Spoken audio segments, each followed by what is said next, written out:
గం గణపతయే నమః. మన పూర్వీకులు ఉదయము తెల్లవారుజామున 5 గంటలకే నిద్ర లేచి తమ కార్యక్రమాలు ముగించుకొని పనికి వెళ్లేవాళ్ళు. రైతులు కూడా అంతే కదా. మనకు కంటికి కనిపించే ప్రత్యక్ష దైవము సూర్య భగవానుడు.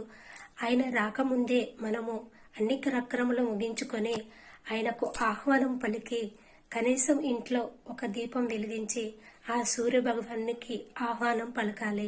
మన ఇంటికి ఎవరైనా బంధువులు ఏదైనా శుభ కార్యక్రమం చేయాలంటే మనము ఉదయమే లేచి ఎలా ఇంటినంతా శుభ్రం చేసుకొని ఆహ్వానం పలకడానికి రెడీగా ఉంటామో అదేవిధంగా సూర్యుడు ఉదయించక ముందే నిద్ర లేచి మనము దీపం వెలిగించినామంటే ఆ ఇంట్లో అన్ని శుభాలే జరుగుతాయి.